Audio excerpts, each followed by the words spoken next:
Hello and welcome back. I'm getting through this pretty quickly. I'm up to the third part of my classical composer section of my CD collection.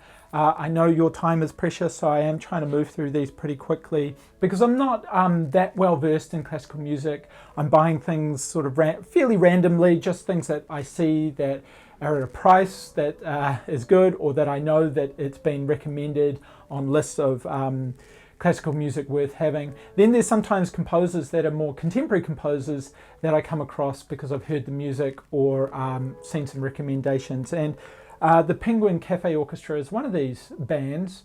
The music sometimes does verge towards folk because it's not entirely like classical music, but they do seem to be classically trained. The use of violins, piano, various other instruments. The opening track is my favorite, Music for a Found Harmonium. So check that out because you've probably heard that used in movies or maybe TV shows. It is fairly commonly used, perhaps even in ads. But it's a beautiful track. And then this whole album, it's just a great, solid album all the way through. So yeah, Penguin Café Orchestra, if you've never heard of them, definitely check them out.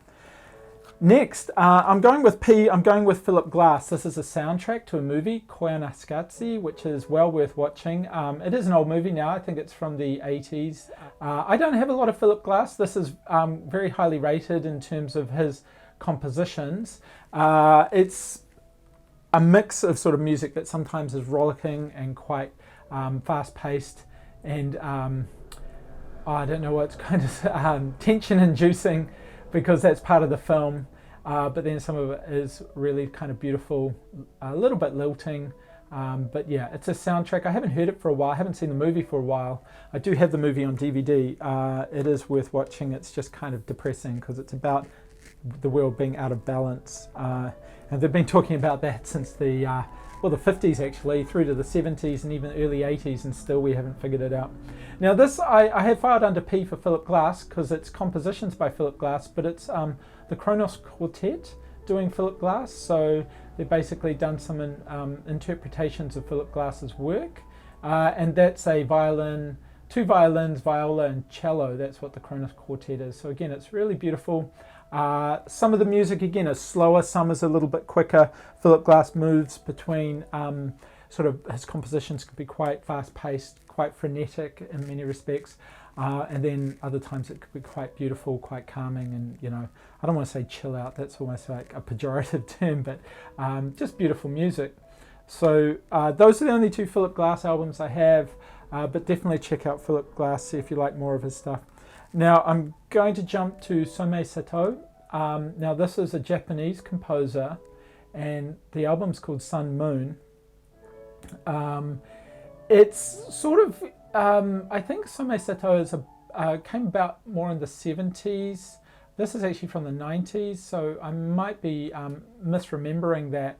I would say that it's like, they're like what Ravi Shankar is to Indian music, they are to Japanese music in terms of bringing in that Zen Buddhist flute music to a Western ear, because the compositions are very sort of classical, but they are traditional as well. They're sort of just, I don't know, I've heard a bit of traditional Japanese music, and some of it is easier to kind of comprehend and be drawn into than others, but this one is quite beautiful, and I think it's because it is for a Western market.